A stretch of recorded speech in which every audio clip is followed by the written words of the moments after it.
So hello and welcome दोस्तों, स्वागत है आपका हमारी आज की एक और नई वीडियो में। तो आज की इस वीडियो में मैं आपको एक्सप्लेन करने वाला हूँ एनिमी सीरीज एपोक्लिप्स ब्रिंगर माइनोग्रा यानी कि सर्वनाश की शहर माइनोग्रा एपिसोड 13 के बारे में। तो चलिए करते हैं वीडियो को स्टार्ट। अगर आप चैनल पर नए हो तो जल्दी इस चैनल को सब्सक्राइब कर लो। एपिसोड 13 की स्टार्टिंग होती है जहां पर हम उन दोनों सिस्टर्स को देखते हैं जो कि सीधा जाके डीमन लॉर्ड के सामने खड़े हो जाते हैं। उन्हें आते हुए देख डीमन लॉर्ड कहता है कि ये क्या तुम लोग मेरे साथ मजाक कर रहे हो? मुझे मारने के लिए यहाँ पे दो लड़कियां आई हैं। क्या सच में तुम्हें लगता है कि तुम मुझे हरा पाओगी? अगर ऐसा बात है तो मैं तुम लोगों को यहाँ पे ख़त्म कर दूंगा। एंड तभी हम देखते हैं कि जो कैरिया होती है वो कहती है कि क्या सच में तुम्हें लगता है कि तुम हमें ख़त्म कर पाओगे? तभी हम देखते हैं कि जो डीमन लॉर्ड होता है वो कहता है कि बिल्कुल मैं तुम्हें ख़त्म कर दूंगा, क्योंकि मैंने गॉड से एक पैक्ट किया है कि अगर मैंने डीमन लॉर्ड को ख़त्म कर दिया तुम्हारे तो वो मुझे फ्रीडम देंगे। और तभी वो कहता है कि क्या तुम जानती हो कि यहाँ पे गॉड होते हैं? क्या तुम्हें गॉड में विश्वास है? तभी हम देखते हैं कि जो वो दोनों लिटिल सिस्टर्स होती हैं वो कहती हैं कि मुझे नहीं पता, और मुझे तो लगता है कि शायद गॉड होते ही नहीं हैं और तुम्हें भी इस पर यकीन नहीं करना चाहिए। एंड तभी हम देखते हैं कि जो डीमन लॉर्ड होता है वो कहता है कि सच में अगर ऐसी बात है तो तुम मुझे बिल्कुल भी नहीं हरा पाओगी, क्योंकि तुम मुझे नहीं जानती और ना ही मेरे गॉड को।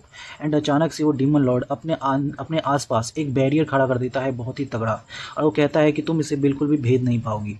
बट अचानक से वो दोनों सिस्टर अपनी पावर का इस्तेमाल करते हैं एंड अचानक से उसका वो बैरियर टूट जाता है, जिसे देखकर डीमन लॉर्ड कहता है कि ये क्या, तुमने इस बैरियर को तोड़ दिया? इसे तो केवल वही तोड़ सकता है जो कि एक चूजन हीरो हो, बट जहाँ तक मुझे पता है वो तो खत्म हो चुका है। बट कहीं ऐसा तो नहीं कि तुम ही वो हो?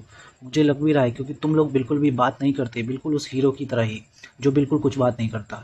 एंड अचानक से वो डीमन लॉर्ड कहता है कि अगर ऐसी बात है तो तुम ये लो। एंड वो अपने असली फॉर्म में उनके सामने आ जाता है, जो कि एक बहुत बड़ा मॉन्स्टर बन जाता है। एंड उसके फॉर्म के आने के बाद हम देखते हैं जो मॉन्स्टर होता है वो उन दोनों के ऊपर अपने बहुत सारे तलवारों से हमला करता है। बट वो दोनों उन सभी तलवारों को एकदम से कुछ ऐसा कर देते हैं कि वो उनके ऊपर आके लगता ही नहीं है और उनके आसपास रुक जाता है। एंड उसके बाद वो दोनों उसी की तलवार उठाकर उसके ऊपर मारना स्टार्ट करते हैं। वहीं दूसरी ओर हम देखते हैं कि जो कैरिया होती है वो अपनी पावर का इस्तेमाल करके आसपास की ग्राउंड को धंसा देती है, जिससे जो उसका पैर है वो ज़मीन में धंसने लगता है। और दूसरी ओर वो दोनों उसी की तलवार उठाकर उसके ऊपर हमला करने लगते हैं, जिससे उसका एक हाथ भी कट जाता है। दूसरी ओर जो मारिया होती है वो बहुत सारी तलवारों से उसके ऊपर हमला करती है एंड उसके शरीर में छेद कर देती है। बट अचानक से हम देखते हैं कि जो वो डीमन लॉर्ड होता है वो कहता है कि तुम मुझे नहीं हरा पाओगे, क्योंकि मेरे पास गॉड की शक्ति है और जिसकी मदद से मैं अपने आप को हील कर सकता हूँ। एंड वो कहता है कि तुम लोगों को लगता है कि गॉड एग्जिस्ट नहीं करते, बट इस दुनिया में गॉड होते हैं। तभी मारिया उनसे कहती है कि मुझे नहीं लगता कि गॉड होते हैं, और अगर तुम्हें इस तरीके की किसी चीज़ पे विश्वास है तो वो तुम्हें कभी भी मदद नहीं करेगा जब तुम मुश्किल में होगे। बट अचानक से हम देखते हैं कि जो डीमन लॉर्ड होता है वो कहता है कि मेरी मदद गॉड जरूर करेंगे। एंड वो अचानक से अपने अंदर एक पावर दिखाता है जिससे उसके जितने भी घाव होते हैं वो ठीक होने लगते हैं, एक हीलिंग मैजिक की तरह।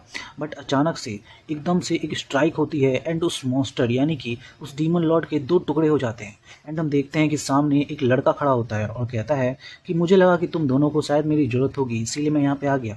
बट तभी हम देखते हैं कैरिया को, जो कि एक बहुत ही खूंखार लुक के साथ कहती है कि तुम्हें सच में लगता है कि हमें इसकी ज़रूरत थी? बट तभी वो लड़का कहता है कि ये तुम लोग ऐसे क्यों बर्ताव कर रही हो? तुम लोग अगर स्माइल करोगी तो ज़्यादा अच्छी लगोगी।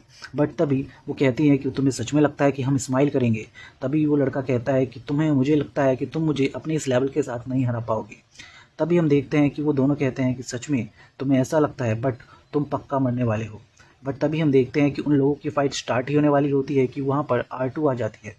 एंड R2 वहाँ पे आने के बाद कहती है कि तुम दोनों रुक जाओ। एंड उस लड़के को भी वो रोक देती है एंड उन दोनों के ऊपर एक मैजिक का इस्तेमाल करती है ताकि वो लोग आगे ना बढ़ सकें।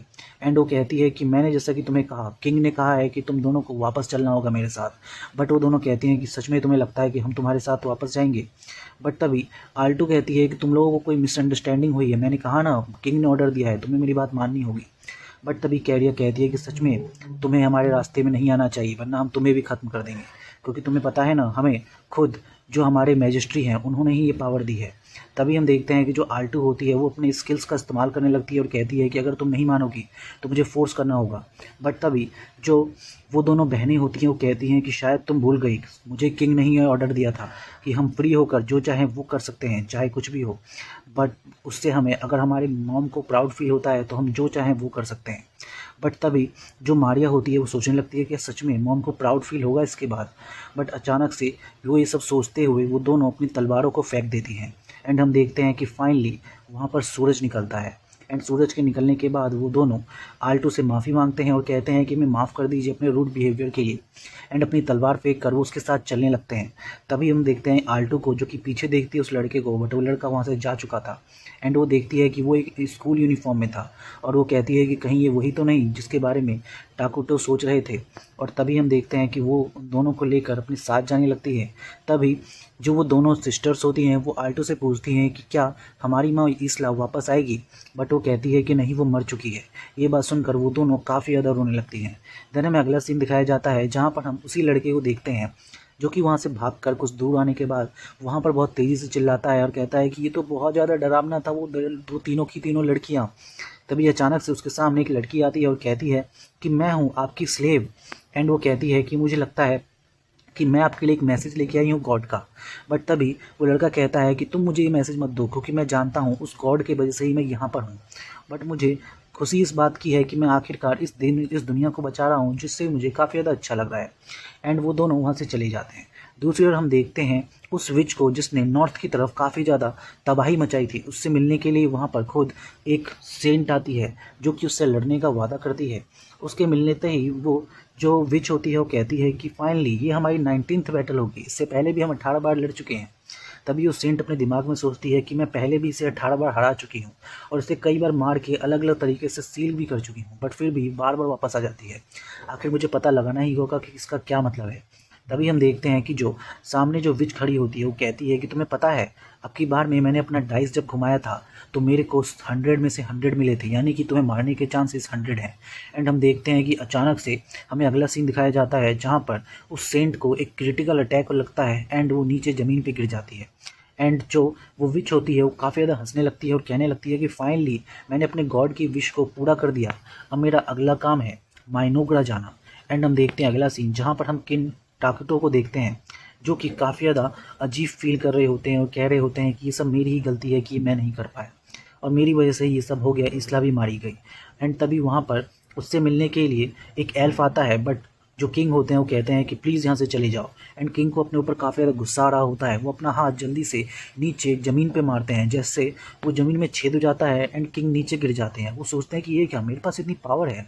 वो अपने पावर आजमाने के लिए अपने आसपास के कुछ पेड़ों पे उसका ट्राई करते हैं और उनके एक घूंसे से ही वो पूरा पेड़ टूट के गिर जाता है। एंड जो टाकुतो होता है वो सोचता है कि मैंने इसके बारे में पहले क्यों नहीं सोचा कि मैं इस दुनिया में सच में खेल रहा हूँ, बाहर से नहीं, ताकि मैं कुछ ना कर सकूँ। एंड ये सोचकर वो काफ़ी ज़्यादा परेशान हो रहे थे। एंड तभी हम देखते हैं अगला सीन जहाँ पर सभी लोग घर आ चुके हैं एंड उसके बाद किंग ने एक इमरजेंसी मीटिंग बुलाई है। इमरजेंसी मीटिंग में हम देखते हैं जो किंग होता है वो कहता है कि इसमें तुम सब की कोई भी गलती नहीं है, बल्कि मैं तो ये कहूँगा कि इन सब में मेरी गलती है जिसकी वजह से ये सब हो गया और मुझे तुम लोगों से माफ़ी मांगनी चाहिए। बट तभी हम देखते हैं कि जो किंग होता है वो कहता है कि फिर भी मैं तुम लोगों से वादा करता हूँ कि हमने जो कुछ भी खोया है हम उसे वापस लेके आएंगे, चाहे वो इसला ही क्यों ना हो। ये बात सुनकर वो दोनों जो ट्विन सिस्टर्स होती हैं वो काफ़ी ज़्यादा खुश हो जाती हैं। बट आल्टो कहती है कि क्या सच में ऐसा हो सकता है? मुझे नहीं लगता कि ऐसा कुछ भी हो सकता है, जो लोग मर जाते हैं वो वापस नहीं आ सकते। बट तभी उसकी ये बात सुनने के बाद भी जो किंग होते हैं वो कहते हैं कि नहीं, हम ऐसा कर सकते हैं। अगर हम लोग एक्रेंशन की विक्ट्री ले लें तो हमारे पास ये करना ईजिली हो जाएगा। बट तभी जो आल्टो होती है वो कहती है कि इसका मतलब आप जानते हैं कि अगर आपने ऐसा कुछ किया तो ये पूरा वर्ल्ड आपके खिलाफ हो जाएगा। उसकी ये बात सुनकर किंग कहते हैं कि अगर ऐसा हुआ तो कोई फ़र्क नहीं पड़ता, मैं उन सबको मार दूंगा जो मेरे रास्ते में आएंगे। ये बात सुनकर आल्टो काफ़ी ज़्यादा अजीब महसूस करने लगती है। एंड वो किंग कहते हैं कि हॉनेस्टली से मैं तुम सभी से ये वादा करता हूँ कि मैं उस सब चीज़ों को वापस लेके आऊँगा जो भी यहाँ पे ख़त्म हुआ है। एंड हम देखते हैं कि जो अचानक से अगला सीन जहाँ पर जो किंग होते हैं वो इसी के बारे में सोच रहे होते हैं कि आखिर उनको ये विक्ट्री कैसे हासिल होगी। तभी वो देखते हैं कि जो डार्क एल्फ्स हैं वो सभी एक पेड़ के पास इकट्ठा हो गए हैं। एंड वहाँ पर वो जाकर उन सभी को निगरानी करने लगते हैं कि आखिर ये लोग यहाँ पे क्या कर रहे हैं। तभी हम देखते हैं कि उन लोगों ने उस पेड़ के ऊपर एक घोंसले में ईजला के लिए कुछ सामान रखी होती है ताकि वो उसको श्रद्धांजलि दे सकें। बट तभी हम देखते हैं जो वो दोनों एल्फ्स होती हैं वो कहती हैं कि ये कोई श्रद्धांजलि नहीं है, बल्कि हमारा मानना है कि ईजला कुछ दिनों के लिए वहाँ पर वेट कर रही है, यानी कि रेस्ट कर रही है और कुछ दिनों में वो वापस आ जाएगी। और उसकी ये बात सुनने के बाद जो वहाँ पे खड़ा एल्फ होता है वो कहता है कि मुझे तो ऐसा लगता है कि शायद आज जो मैंने किंग को देखा, शायद मैंने पहले भी उनको इतने ज़्यादा डरावने लुक में पहले कभी नहीं देखा था और शायद मुझे नहीं लगता कि वो जो हमसे चाहते हैं वो हम कर भी पाएंगे। बट तभी वो दोनों एल्फ्स कहती हैं कि सच में मुझे तो लग रहा है कि तुम इस तरीके से जो बातें कर रहे हो तुम बिल्कुल बच्चे की तरह लग रहे हो। और उसकी ये बात सुनकर जो वो एल्फ्स होती हैं वो कहती हैं कि मुझे भी लगता है कि इस तरीके से होप हार लेना बिल्कुल एक बच्चे की तरह है, हमें बिल्कुल भी होप नहीं हारना चाहिए। और चाहे कितना भी कुछ बुरा हो जाए, सब कुछ हमारे खिलाफ ही क्यों ना हो जाए, हम लोग फिर भी किंग का साथ देंगे। एंड वो लोग इसका प्रॉमिस करके वहाँ से चले जाते हैं। देन हम देखते हैं किंग को, जो कि उसी पेड़ पे जाके बैठ जाते हैं और कहते हैं कि ये सब इतनी दूर तक आ सका, मैं इस कंट्री को खड़ा कर सका, इसके पीछे इन सभी एल्फ्स का बहुत बड़ा हाथ है। और ये जो पूरा माइनोग्रा है ये केवल मेरा नहीं है बल्कि इन सभी लोगों का है। एंड हम देखते हैं अगला सीन, जहाँ पर अगले दिन जब आल्टो किंग के पास जाती है तो वो देखती है कि किंग को वो दोनों एल्फ्स काफ़ी ज़्यादा सांत्वना दे रही होती है कि सब कुछ ठीक हो जाएगा। एंड आल्टो भी उसको जाके कहती है कि सब कुछ ठीक हो जाएगा। एंड किंग भी उन सबसे वादा करते हैं कि हाँ, जो कुछ भी हुआ है मैं अब उन सबको फिर से वापस लाऊंगा, और जो कुछ भी मेरी वजह से जो लोग भी मुझ पर ट्रस्ट करते हैं उन सबको मैं कभी भी हारने नहीं दूंगा। एंड इसके बाद यहीं पर एपिसोड जो होता है वो खत्म हो जाता है। So thank you so much for watching this video.